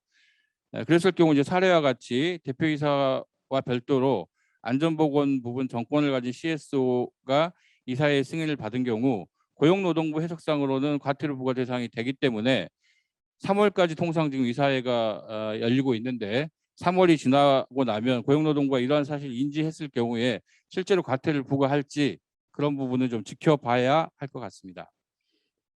한편 고용노동부 해석과 같이 14조를 대표이사인 갑이 이사회 보고를 해야 하는데도 CSO인 을이 한 것 그 자체가 산업안전보건법 위반의 과태료 사안은 되지만 이 과태료 사안이 된다고 해도 의료행위 자체를 중대재해처벌법 시행령 4조 1호에 위반되는지에 대해서는 그 문제의 여지가 있습니다. 그러니까 산업안전법 14조의 안전보건계획 보고 및 승인 의무는 대표이사직위에서 주로 인원, 시설, 예산, 활동실적 등 객관적 현황을 이사회에 보고하고 승인을 받는 의무인데 반하여 중대재해처벌법상의 안전보건에 관한 목표와 경영방침은 사업 대표이자 총괄 관리자로서 자신이 적극적으로 부담해야 할 의무의 내용을 계획하고 종사자에게 전달되도록 해야 한다는 점에서 개념상 안전보건계획 보고 및 승인 의무와 구별되며, 다만 산업안전보건법상 안전보건계획 보고 및 승인 대상인 안전보건계획의 내용이 안전보건에 관한 목표 및 경영방침에 일부 동일하게 반영될 수 있다고 보는 견해가 있고 저 역시 그 견해에 동의합니다. 이 견해는 굉장히 어렵게 느껴지지만 쉽게 말해서 14조는 객관적인 의무고 중대재해처벌법상의 그 안전보건에 관한 목표 경영방침과는 다르다. 그렇기 때문에 그거 위반했다고 해서 중처법 위반으로 볼 수 없다라는 견해가 있고요. 저는 이 견해에 동의를 합니다. 아마 대검찰청도 이 견해에 있다고 알고 있습니다. 따라서 사견으로는 산안법 14조 안전보건 계획보고 승인을 CSO인 의뢰했다고 하더라도 사례에서는 시행령 제4조 1호 안전보건에 관한 목표 및 개연관점 설정 의무를 이행하지 않았다고 보기는 어려울 것 같습니다. 다음 위험성 평가 관련입니다. A사는 B사의 위험성 평가 결과를 보고받고 도급사업주인 A사가 개선이 필요한 사항을 발견했지만 이를 무시하고 개선하지 않았으므로 안전보건 확보 의무 위반이 인정됩니다. 위험성 평가 지침에 의하면 그 수급사업주의 위험성 평가를 받아본 도급사업주가 받아본 결과 자기들이 고쳐야 할 게 있으면 반드시 고치도록 되어 있습니다. 그런데 그걸 안 했기 때문에 지금 그 안전보건 의무 위반을 했고요. 다만 아까도 말씀드렸지만 이 사건 발생과는 아무런 관련이 없는 걸로 지금 전제를 사례에서 하고 있기 때문에 인과관계는 단절이 된다고 할 것입니다. 동사자의 의견 청취 관련 문제 부분입니다. A사는 노사협의체를 성실히 운영했고 B사 소속 협의체 참석 직원을 통해서 타워 크레인이 노후화되어 사고 발생할 수 있다는 내용을 확인했고 그 부분에 대해서는 이미 아까 앞에 설명드렸듯이 충분한 조치를 이행한 것으로 보이므로 이와 관련된 의무 위반은 보기 어렵습니다. 마지막 남은 것이 이제 도급시 안전보건 확보 의무 관련인데요. 시행령 4조 9호에 따르면 도급 등을 하는 경우에는 도급 등을 받는 자의 산업재해 예방을 위한 조치 능력과 기술에 대한 평가, 기준 및 절차를 마련하고 그 기준과 절차에 따른 도급 등이 이루어지는지 반기일에 점검해야 하지만 A사는 이와 관련 아무런 조치를 하지 않았으므로 명백한 의무 위반이 됩니다. 앞에서 정상채 그룹장님이 그 설명해 준 바와 같이 도급인이 뭐 산재의 경력이 있는지 아니면 예산을 어느 정도 갖고 있는지 그런 부분을 충분히 고려해서 계약을 체결하도록 지금 법은 하고 있는데 이 지금 A사는 물론 가정적이긴 하지만 거기다 아무런 조치를 하지 않았기 때문에 의무 위반이 됩니다. 인과관계를 따져보면 아까 말씀드렸지만 도급시 안전보건 확보 관련 의무는 전체적으로 이행을 하지 않았기 때문에 인과관계가 인정될 것으로 보입니다. 그럼 마지막으로 형사처벌 대상자가 갑과 을 중 누가 되느냐의 문제입니다. 일부 견해는 CSO를 두더라도 이는 대표이사의 책임을 회피하기 위한 수단에 불과하기 때문에 대표이사가 경영 책임자 등에 해당하여 형사처벌을 받아야 한다고 보고 있습니다. 이 견해에 의하면 대표이사는 갑이 형사처벌 대상자가 됩니다. 하지만 형사처벌은 구체적 사실관계를 따져서 실질적이고 최종적으로 안전보건에 관한 의사결정을 한 사람이 처벌을 받는 것이 합리적이고 책임주의에도 부합하다고 할 것입니다. 따라서 사례의 경우 갑이 을의 의사결정 과정에 관여할 여지가 없고 실질적이고 최종적인 권한을 을이 부여받아 자신의 정권에 따라 실질적이고 최종적으로 의사결정하는 사실이 밝혀진다면 당연히 을이 처벌을 받는다고 판단합니다. 이렇게 해석을 하는 견해도 있고 저도 역시 여기에 찬성하고요. 대검찰청도 이런 견해에 서 있는 것으로 저는 파악하고 있습니다. 즉 안전보건 담당 이사가 선임되어 있다는 사실만으로 사업을 총괄하는 권한과 책임이 있는 사람의 의무가 면제된다고 볼 수는 없다. 그러니까 대표이사가 있는데 CSO를 둔다는 사실만 자체로 대표이사 책임이 면책되는 건 아니라는 것이고요. 구체적인 증거관계에 따라서 실질적이면서 가장 밀접하게 해당 조치와 관련된 최종적인 권한과 의무를 가진 자가 형사 책임의 주체가 돼야 되는 것이고 이 경우 사례의 경우에는 을이 그 사람에게 해당한다고 할 것입니다. 참고로 이 부분도 궁금한 분이 많으시던데요. 사례에서 B사, 그러니까 수급인의 회사는 상시 근로자가 43명이고 공사금액이 49억 원이기 때문에 중대재해처벌법 제3조 적용 유예 조항에 따라서 B사는 중대재해처벌법이 아닌 산업안전보건법 위반죄로 처벌을 받게 될 것입니다. 감사합니다. 다음 사례는 강태훈 변호사님께서 설명해 주시겠습니다.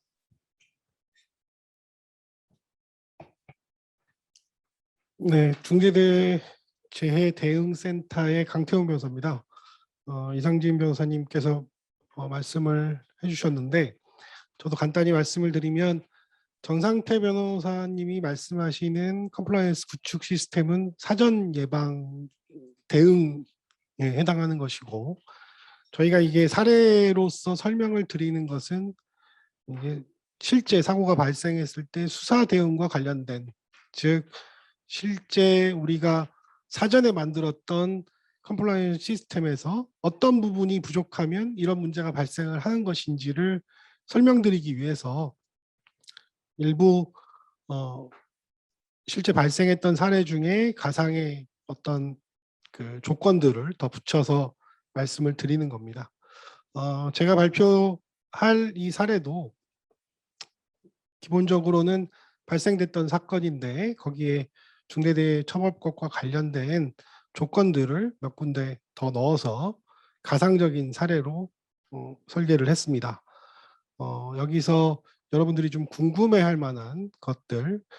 근데 아셔야 되는 게 이제 중대재해처벌법이라는 것이 일반적이고 추상적인 의무들을 많이 규정을 해놨기 때문에 실제 사고가 발생을 했을 때 과연 어떠한 의무들 위반을 근거로 해서 구체적으로 그 의무 위반을 통한 사고가 발생했다는 점을 수사기관이 입증할지는 사례가 축적이 되어야 됩니다. 그래서 이 부분과 관련돼서 해석상 논란이 있을 수 있음을 미리 말씀을 드리고요. 사례에 대해서 설명을 드리겠습니다.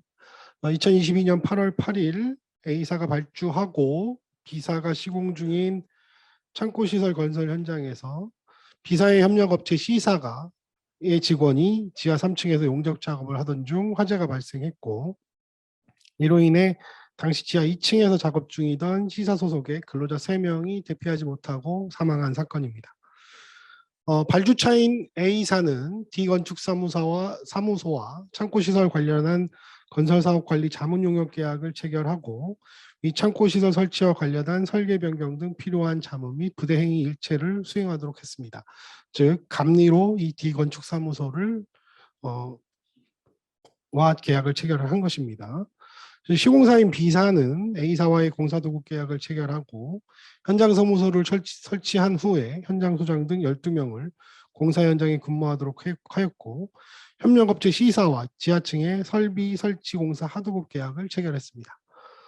발주처인 A사는 시공사인 B사와 화재 발생 전에 설계 변경을 통해서 지하 2층에 있던 비상구 통로를 삭제하도록 폐쇄하도록 결정하고 실제 폐쇄함으로써 당시 지하 2층에 있던 근로자들이 대피하기 어려웠던 점이 밝혀졌습니다.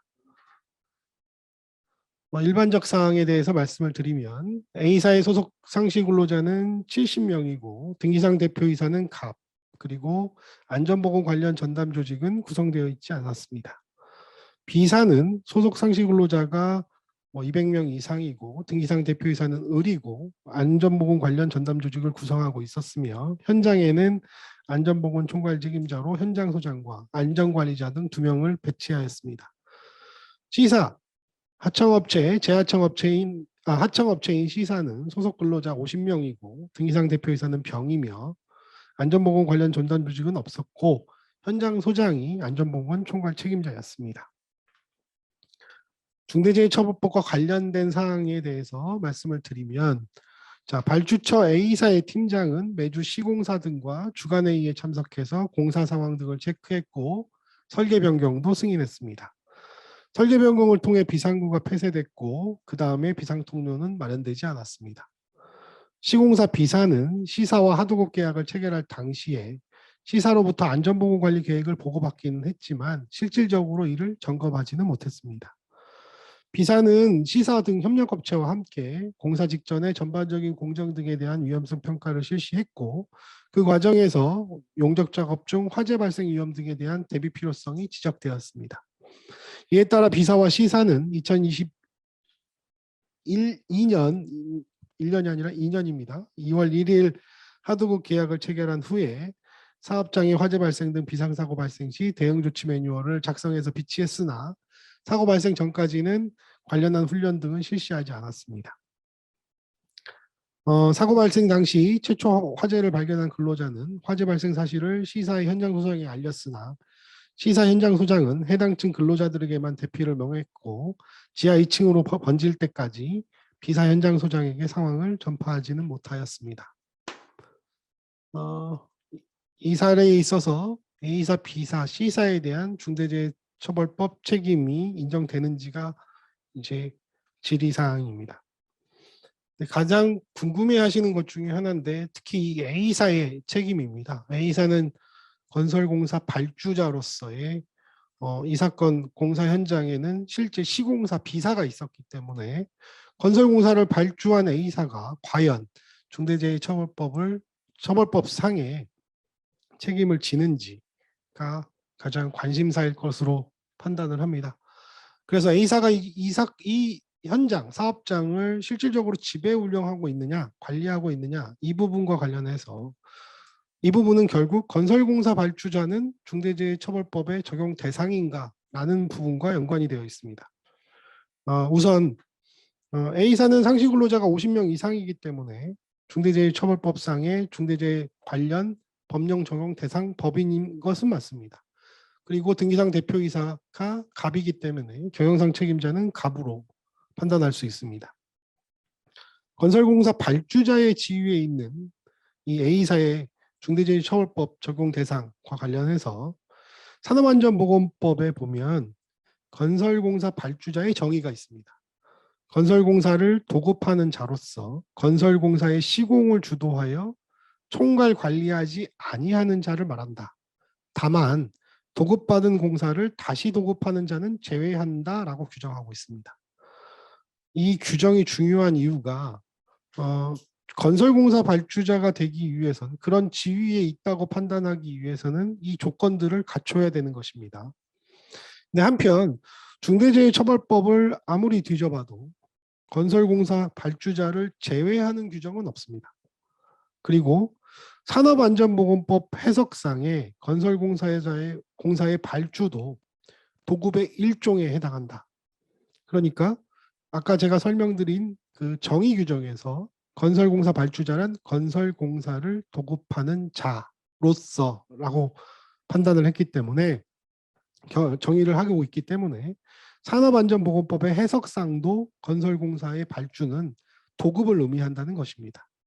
따라서 건설공사를 발주하는 경우에 산업안전보건법상의 도급인과 구별하기 위해서 산업안전보건법상 건설공사 발주자라는 정의 규정을 두고 있는데 건설공사 발주자의 라는 이유만으로 중대재해처벌법 적용 대상이 되지 않는다는 반대 해석은 어렵다는 겁니다. 따라서 건설공사 발주자에 해당하면 중대재해처벌법의 적용 대상은 맞습니다. 다만 건설공사 발주자가 건설공사 기간 동안에 해당 공사 또는 시설, 장비, 장소 등에 대해서 실질적으로 지배 운영 관리했다고 볼 만한 사정이 없으면 해당 건설공사 현장의 종사자에 대해 도급인으로서 중대재해처벌법 제4조 또는 제5조의 안전보건 확보 의무에 따른 책임을 부담하지 않는다고 해석할 여지가 높다고 볼 것입니다. 결국 건설공사 발주자도 중대재해처벌법의 적용 대상이지만 건설공사 발주자인 A사의 경영책임자 등이 본인의 종사자인 C사의 근로자에 대한 안전보건 확보 의무의 위반을 이유로 중대재해처벌법 적용이 되려면 그 사업 또는 사업장을 실질적으로 지배 관리하고 있었는지를 구체적으로 따져야 한다는 겁니다. 대검찰청의 해설서에서도 이와 비슷한 해석을 하고 있는 것으로 알고 있습니다. 그래서 이 사례를 보실 때 A사가 공사감리계약을 통해서 이제 시공 D건축사무소를 감리업체로 선정했다는 점, 그리고 시공사하고 감리업체와 사이에, 그러니까 발주사인 A사가 B사와 D건축업사무소와의 어떠한 안전보건 조치 의무 내지 감독 의무를 부담하는 계약을 체결한 점이 없었을 것으로 보이고요. 설계 변경과 관련해서 이제 결국 A사가 승인을 했다는 것인데 그 설계 변경에 대해서는 건축법이나 이런 부분들을 별도로 따져보아야 하겠지만 설계 변경 자체가 불법은 아니기 때문에 그 발주자의 권한과 범위 내에서 설계 변경에 해당할 수 있는 것이라면 발주자인 A사가 본건공사 현장을 실질적으로 지배 운영 관리하였다고 단정하기는 어려울 것으로 보입니다.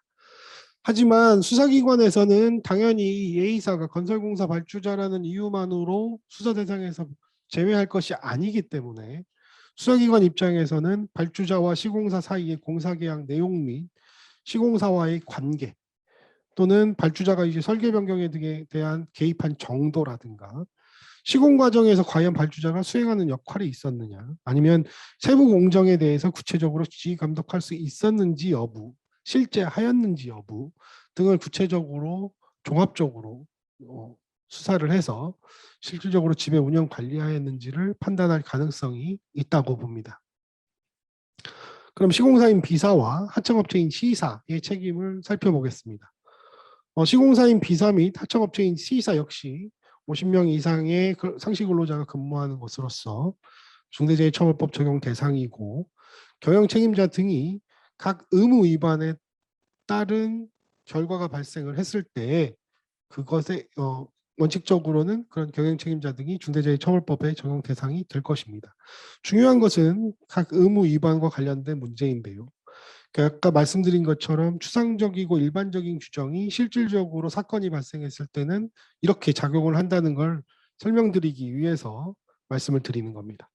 그러니까 즉 제4조의 사업주와 경영 책임자 등의 안전보건 확보 의무에 여러 가지 그 의무들이 있는데 과연 어떤 것들을 문제 삼을 것인지 수사기관에서 그래서 제가 말씀드리는 것 중에는 이제 시행령 제4조 3호 위험성 평가 관련된 의무 위반이 있는 것이 아니냐. 시행령 제4조 3호에는 사업 또는 사업장의 특성에 따른 유해 위험 요인을 확인하고 개선하는 업무 절차를 마련하고 그것을 반기 1회 이상 점검한 후 필요한 조치를 하라. 다만 산안법상의 위험성 평가 절차에 따라서 위험성 평가를 한 경우에는 이 위험성 평가를 한 것으로 판단을 하겠다는 겁니다.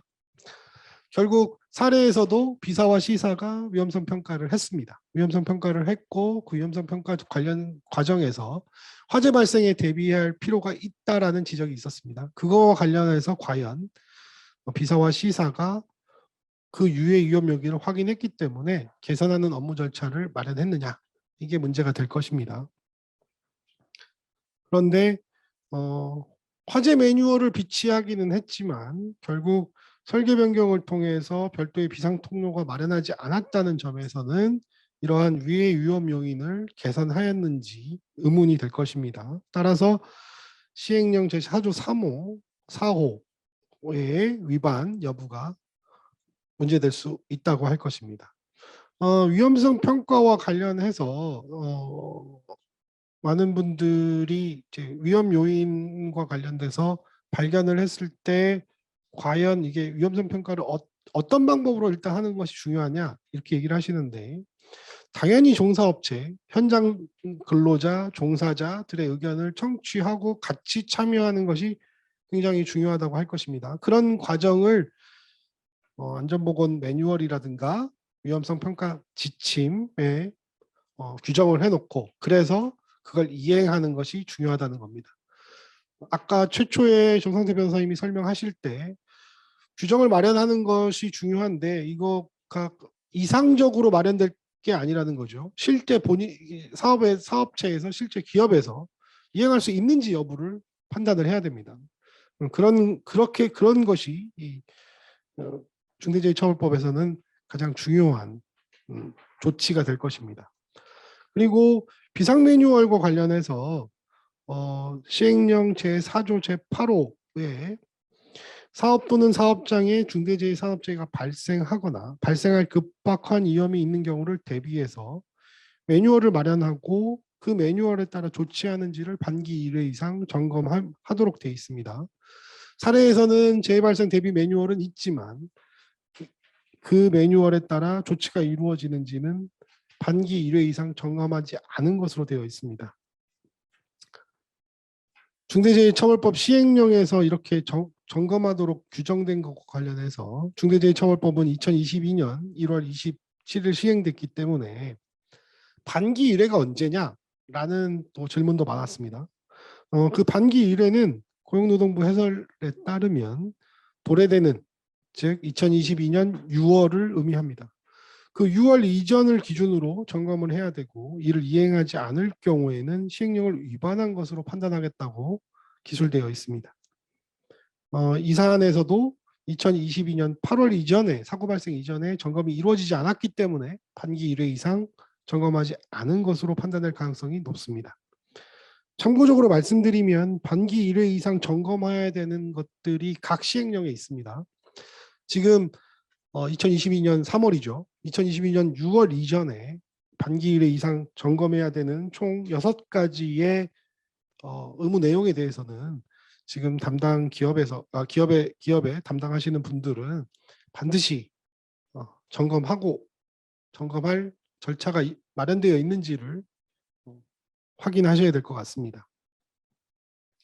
그리고 이 매뉴얼과 관련해서도 많은 분들이 궁금해하셨고 저희가 실제 컴플라이언스 시스템 구축을 할 때 비상 매뉴얼을 만들어서 기업과 같이 만들어서 점검도 했었는데요. 사업장에서 만드는 것이 당연한 겁니다. 사업장에서 만들어서 그거를 점검을 해야 되는 건데 근데 사업장에서도 결국에는 어떤 방법으로 만들어야 될지 기본적인 샘플이 필요하기 때문에 그거는 안전보건 전담 조직에서 반드시 들어가야 되는 내용, 반드시 들어가야 되는 내용들을 규정을 해서 사업장에 배포를 하고 사업장에서 다시 본인들의 사업장에 맞게 그거를 규정을 해서 전담 조직에 보고하고 그래서 그거에 따라서 반기 1회 이상 훈련을 해서 점검을 하는 것이 필요할 겁니다. 그리고 협력업체와도 그 매뉴얼은 당연히 공유가 되고 또 그 공유 매뉴얼과 관련해서 협력업체가 담당해야 되는 부분도 규정이 되어야 됩니다.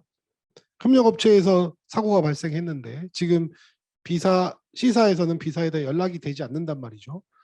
결국에 매뉴얼에 비상 한라인이 규정되어 있었다면 당연히 사고가 발생하면 현장 소장에게 바로 보고가 돼서 아까 정상태 변호사님께서 말씀하신 전면 작업 중지, 근로자 대피 부분을 현장 소장이 결정할 수 있도록 되어 있어야 됩니다. 그래서 그 부분과 관련해서는 매뉴얼을 점검할 필요가 있습니다. 시행령 제4조 8호의 위반 여부와 관련해서 이거는 아까 제가 2022년 2월로 날짜를 정정한 이유가 이것 때문입니다. 이 비사가 시사를 하청업체 하도급을 줄 때 그 평가를 해야 됩니다. 그게 시행령 제4조 9호가에 규정되어 있습니다. 그래서 도급 용역 위탁 등을 받는 자의 산업재해 예방을 위한 조치 능력과 기술에 관한 평가 기준 및 절차를 마련하고 이것을 반기 1회 이상 점검하도록 되어 있습니다. 따라서 제3자에게 업무 도급 등을 하는 경우에 종사자의 안전보건을 확보하기 위해 하도급사의 산업재해 예방을 위한 조치 능력과 기술에 관한 평가 기준, 그 기준을 마련하고 실제 해야 됩니다. 따라서 이 부분에 대해서도 평가가 이루어지지 않았기 때문에 기준도 존재하지 않고 평가도 마련되어 있지 않았기 때문에 문제가 될 수 있습니다. 더 나아가서 시행령과 관련해서 법과 관련해서 중대재해처벌법 제4조 제1항 제4호는 안전보건 관계법령을 위반하는 경우도 문제를 삼고 있습니다.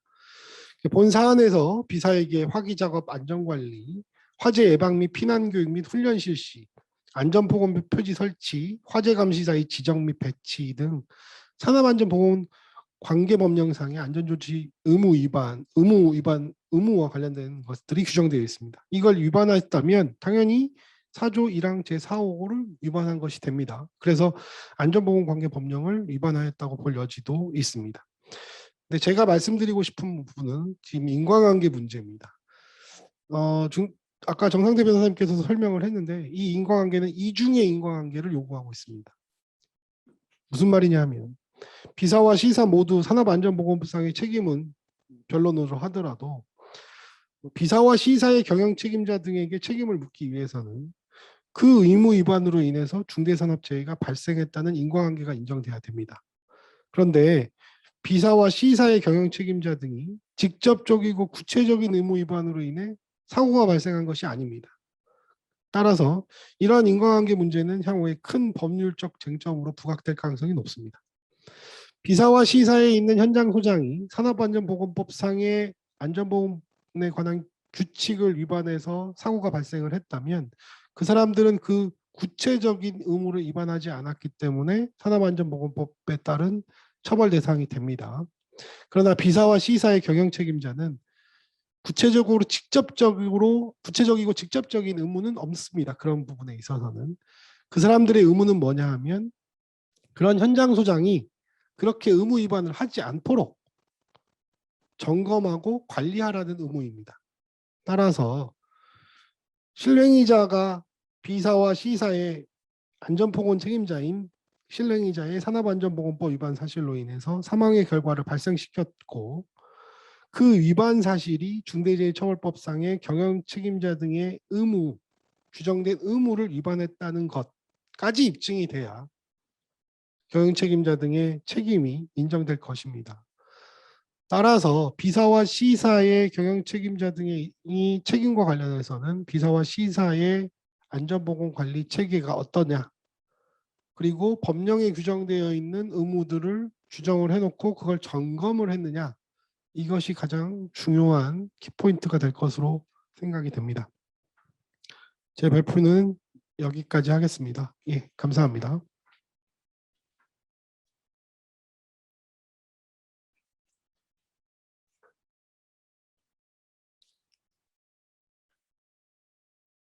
네, 두 변호사님의 사례 설명을 듣고 나니 막연했던 중대재해처벌법이 어떻게 적용되고 또 사고 발생 시 어떻게 대응해야 하는지 알게 된 것 같습니다.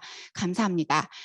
벌써 마지막 Q&A 시간이 되었습니다. 저희가 사전에 받은 질의사항 중 몇 가지를 추려서 답변을 드리고 그 이후에 실시간 주신 질문에 대해서 시간이 되는 대로 다뤄보는 시간을 갖도록 하겠습니다. 먼저 바른의 중대재해대응센터 박성호 변호사님을 모시겠습니다. 안녕하십니까? 네, 안녕하십니까? 법무법인 바른 중대재해대응센터 소속 박성호 변호사입니다. 장시간 지금 웨비나가 진행되고 있는데요. 먼저 저는 다양한 여러 회사 관계자분들께서 저희 이번 웨비나를 앞두고 많은 질의를 주셨습니다. 너무나 감사드리고요. 다만 시간 관계상 몇 가지 추려서 그 질의를 소개하고 거기에 대해 개괄적인 답변을 드릴 수밖에 없다는 점은 양해해 주시기 바랍니다. 그리고 제가 뭐 답변을 드리는 부분도 아까 여러 변호사님께서 말씀하셨지만 중대재해처벌법 관련해서 현재 기소가 돼서 재판이 진행 중이거나 또 판례가 나온 것이 아직 없습니다. 제정법이기 때문에 기존 해석례가 쌓일 때까지 판례를 통해서 어떤 공권적인 해석이 쌓일 때까지는 계속해서 해석상 논란의 여지가 있을 것 같습니다. 그 점 유념해 주시고요. 먼저 사전 질의 퀘스천 1 한번 소개해 드리겠습니다. 네, 보시면요. 건설업과 무관한 업종인 회사에서 사옥 재건축을 위해 설계 용역이나 건설공사 도급 계약 시에는 발주자가 설계 용역이나 건설공사 관련 실질적 지배관리가 없으므로 시행령 제4조 9호에 따른 도급 용역 위탁 시 안전보건 확보 의무를 이행하지 않아도 되는 것인지요. 이런 질문을 해주셨습니다. 핵심은 우리 회사는 건설업체가 아니고 다만 사옥 재건축을 위해서 설계도 용역을 주고 건설공사도 도급을 주었는데 그러면 우리는 책임지는 게 없나요? 이런 말씀을 물음을 주셨던 것 같습니다. 좀 전에 강태훈 변호사님께서 소개해 주시고 상세하게 답변해 주신 사례하고도 약간 유사합니다. 근데 여기서 논란의 여지가 있는 전제된 부분이 있습니다. 발주자가 설계 용역이나 건설공사 관련 실질적 지배관리가 없으므로 그 산업안전보건법과 달리 중대재해처벌법은 사업주의 개념이 존재하고 도급이나 건설공사 발주자 혹은 발주자의 개념에 대해서는 언급하고 있지 않습니다. 결국 중대재해처벌법과 강태훈 변호사님 설명처럼 산업안전보건법을 비교해 보더라도 중대재해처벌법상의 사업주의 개념에서 건설공사 발주자가 제외된다고 볼 수는 없습니다. 이 사례에서는 사옥 재건축을 위해서 건설공사 도급을 발주를 하신 것이거든요. 물어보신 회사에서. 따라서 산업안전보건법상 건설공사 발주자에 해당한다는 그 이유만으로 중대재해처벌법상의 제3자의 종사자에 대해 안전보건 확보 의무를 부담하지 않는다고 단정할 수는 없습니다. 결국 이 사안도 문의하신 회사의 그 시설, 장비, 장소 등에 대해 실질적으로 지배 운영 관리하는 책임이 있는 경우로 볼 수 있느냐 이 문제고요. 볼 수 있다면 제3자의 종사자에 대한, 다시 말해서 용역을 주거나 아니면 도급을 준 수급인의 근로자들한테 중대재해가 발생했을 경우에 안전보건 확보 의무 불이행으로 인한 책임 여부가 문제될 수가 있을 것입니다. 그 다음에 세 번째로 바로 넘어갈게요. 두 번째는 비슷한 내용이고요. 건설 제조업 등 외의 사무직 회사에서 현실적으로 고려해야 할 주요 중대재해 리스크가 있을까요? 네. 앞에 죄송합니다. 이런 질문을 주셨거든요. 네, 이것도 좀 논란이 많이 되고 많이들 궁금해하시는 부분입니다. 근데 이제 중대재해처벌법은요, 직무의 종류에 따른 법의 적용 제외 여부를 규정하고 있지 않습니다. 따라서 사무직이라고 해서 무조건 중대재해처벌법 적용되지 않는다 이렇게 말씀드릴 수가 없습니다. 산업안전보건법에서는 일부 적용 제외되는 사업장으로 사무직만 종사하는 그런 회사를 들고 있긴 한데요. 이 중대재해처벌법은 산업안전보건법과 달리 사무직 사원들만, 사무직 종사자들만 있는 그런 회사에 대해서 중대재해처벌법이 적용되지 않는다고 볼 수는 없습니다. 따라서 해당 사업 또는 사업장의 상시 근로자가 모두 사무직인 경우에도 적용될 수가 있고, 예를 들어서 논란이 많이 되는 과중한 업무나 급격한 업무 환경 변화로 뇌심혈관계 질환 등이 발생해서 종사자가 사망에 이른 경우를 한번 상정해 볼 수가 있는데요. 이 경우에도 뭐 무조건 되냐, 중대재해처벌법 적용이 되냐 안 되냐의 논란이 있을 수가 있는데, 이 경우 작업이라 아니면 그 밖의 업무의 내용, 방식에 내재한 유해 위험 요인이 사망의 중대재해의 원인이 되었다면 중대산업재해에 해당할 수가 있습니다. 혹시나 이 부분 관련해서 사무직 종사자들은 중대재해처벌법에 해당하지 않고 과로사는 해당하지 않는다 이렇게 단정할 수는 없는 것입니다. 이와 관련해서 따라서 경영책임자로서 근로자의 과로를 예방하기 위해서 경영적 차원에서 한 번쯤 인력, 조직, 예산 등의 적절한 조치가 취해질 수 있는지를 확인하고 가능한 범위 내에서 조치를 취해야 한다는 점 말씀드립니다. 하나만 더 할 텐데요. 그 시간이 없기 때문에 퀘스천 5로 넘어가겠습니다.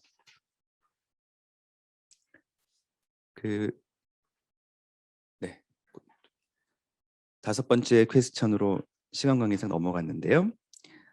부칙에서 중대재해처벌법 부칙에서 공사 금액이 50억 미만인 경우 시행일이 유예되어 있습니다. 그런데 만약 공사 중단 이후에 새로운 사업 주체가 공사를 승계하는 경우 새 사업 주체가 잔여 공사와 관련하여 체결하는 도급 계약의 금액을 공사 금액으로 보는지 아니면 사업장의 총 공사 금액을 공사 금액으로 보아야 하는지 문의드립니다. 이렇게 물어보셨어요.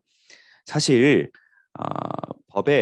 법이라고 하는 것은 특히 처벌법, 형벌 조항이 있는 처벌법은 우리 헌법의 죄형법정주의 그리고 명확성의 원칙 등에 비추어서 일반인 수범자들뿐만 아니라 이 법률이 적용을 받는 분들은 법을 딱 읽었을 때 바로 명확하게 해석이 되는 것이 원래 원칙이고 바람직하겠죠. 근데 이 중대재해처벌법은 여러 가지 사정에 의해서 산업안전보건법보다는 추상적이고 불명확한 규정들이 많은 건 사실입니다. 부칙에서도 그런 현상이 나타나고 있는데요. 이와 관련해서 말씀드리고 싶은 부분은 이제 건설업의 경우에는 상시 근로자 수와 상관없이 법 부칙에서 예외적으로 사업 또는 사업장에 가름해서 개별 건설 공사의 도급 금액, 공사 금액을 기준으로 해서 단위로 해서 상시 근로자 수 관계없이 시행이 유예되어 있는 부분이 있습니다. 50억을 기준으로 해서요. 그런데 이 부분과 관련해서 총 공사 금액과 중대재해처벌법 적용 유예 대상이 되는 공사 금액은 구분되어야 합니다. 이것이 뭐 총 공사 금액으로 다 귀결된다? 그렇지 않고요. 다시 말해서 건설 공사가 뭐 두 차례 이상 도급이 이루어진 경우에 뭐 최초 총 공사 금액이 그 이후에 관여하는 모든 뭐 도급인 하수급인 포함해서 최초 총 공사 금액이 공사업자 모두에게 일률적으로 적용된다는 것이 아니고요. 각 공사업자가 수주한 공사 금액에 따라서 중대재해처벌법 적용 유예 여부가 달라진다고 보시는 게 맞을 것 같습니다. 그래서 사례에서 물어보신 내용, 다시 말해서 어떤 공사가 진행이 됐습니다. 그래서 도급 수급인이 있었는데 그 수급 A라고 하는 수급 사업체가 중간에 공사를 중단했나 보네요. 그러니까 새로운 수급 사업체 그러니까 A라고 하는 도급인이 B한테 도급을 주었고 그 수급인인 B가 공사를 하다가 중단이 됐고 타절을 한 후에 C가 새로운 수급인으로서 들어와가지고 잔여 공사를 승계한 경우에 결국 C를 기준으로 한다면 C 업체를 기준으로 한다면 바로 자신들이 A 업체와 새롭게 잔여 공사에 대해서 도급 계약한 그 공사 금액을 기준으로 해서 중대재해처벌법 적용 유예라든가 적용될지 말지 50억 기준이 적용될지 말지가 결정된다고 보는 것이 맞지 않을까 이렇게 생각이 듭니다. 시간 관계상 좀 많은 분들이 질문 주셨지만 이 정도로 사전 질의 부분에 대한 답변은 마무리하고 현장 질의 부분에 대한 답변으로 넘어가도록 하겠습니다. 감사합니다.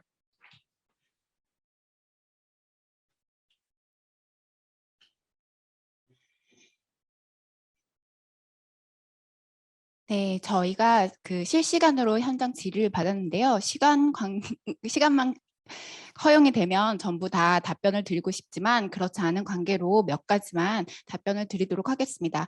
먼저 강태훈 변호사님께서 말씀하신 상황 중 반기 1회 이상 반드시 이행할 사항이 무엇인가요? 라는 질의를 주셨는데요. 그 부분에 대해서 강태훈 변호사님께서 마지막으로 간단하게 정리를 해주시겠습니다. 그 중대재해처벌법하고 중대재해법 처벌 등에 관한 법률 시행령을 살펴보시면 총 6가지로 이제 보이는데요.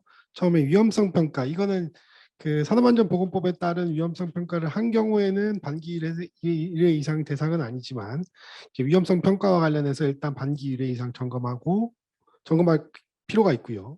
그다음에 안전보건관리 책임자 등의 평가, 그것도 반기 1회 이상 하셔야 되고요. 중대재해 발생 시 또는 발생할 위험을 대비한 대응 매뉴얼, 그거 점검하는 것도 반기 1회 이상이고요.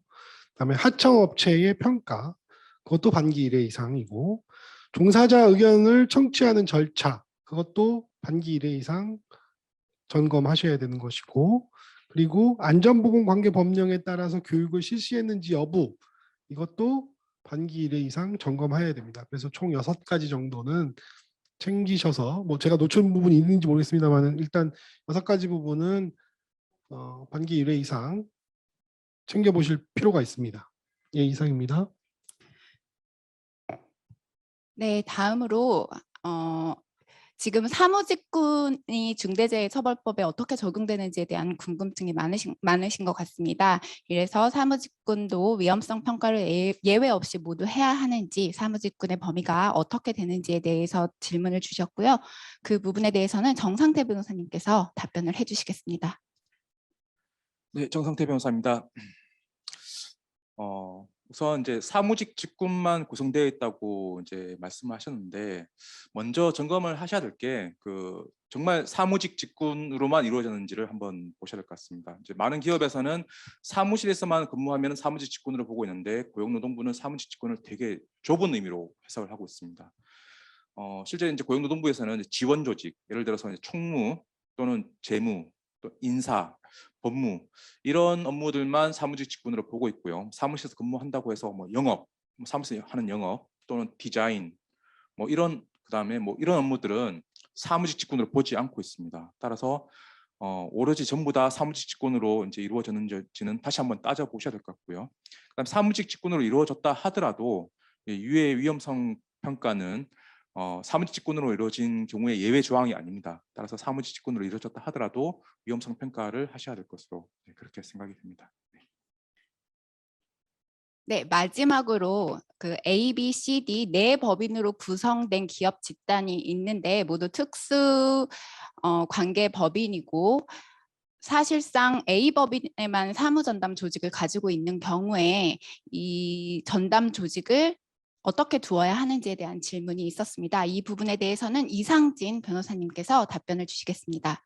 예, 이상진 변호사입니다. 현장 질문이다 보이기 때문에 제가 정확하게 그 질의 취지를 파악을 했는지 모르겠지만 A, B, C, D가 각각의 법인이고 대표이사가 갑을 병정으로 모두 다르다면 중처법상 전담 조직을 두어야 될 회사에서는 각각 회사마다 전담 조직을 두어야 되고 그 규모의 회사가 아니라면 그 전담 직원을 그 각각 회사별로 두는 게 가장 바람직합니다. 원칙이라고 생각합니다. 개인적으로는. 다만 그 B, C, D 회사가 규모가 작거나 그런 회사에서 인력이나 예산상 도저히 그게 불가능하다면 A 회사 대표이사 갑이 형사 책임을 부담할 것을 중처법상 형사 책임을 부담할 것을 감수하고 A 회사에서 그 안전보건 관리를 해야 될 것으로 보입니다. 이 경우 그 만약에 C 사업장에서 사고가 발생했다면 그 A가 그 인력을 파견했기 때문에 인력이나 안전보건 관련돼서 인력이나 그런 관련을 했기 때문에 A가 처벌될 것으로 보이고요. 중처법으로 경우에 따라서는 그 C 회사의 대표이사인 병도 A 갑의 공범으로서 처벌될 가능성도 있을 수 있다고 생각합니다. 이상입니다. 네, 마지막으로 그 많은 분들께서 안전관리자, 보건관리자와 이제 전담 조직 구성을 조금 헷갈려 하시는 것 같은데요. 안전관리자, 보건관리자는 산안법에서 정한 바에 따라서 그 역할만을 해야 하는 것이고 전담 조직, 여기서 말하는 중대재해처벌법에서 말하는 전담 조직이란 대표이사가 직접 수행해야 하는 업무를 대신해서 수족처럼 이행을 할 수 있는 조직을 말하는 것입니다. 따라서 안전관리자, 보건관리자로만 구성된 부서는 이 중대재해처벌법상 전담 조직이라고 볼 수는 없을 것으로 생각이 됩니다. 이상으로 저희가 준비한 웨비나를 모두 마치도록 하겠습니다. 이 시간이 헛되지 않고 많은 도움이 되셨기를 바라겠습니다. 바른의 중대재해대응센터는 최고의 전문가가 만반의 준비를 하고 있습니다. 혹시 궁금하시거나 문의사항이 있으시면 언제든지 문의를 주시기 바랍니다. 감사합니다.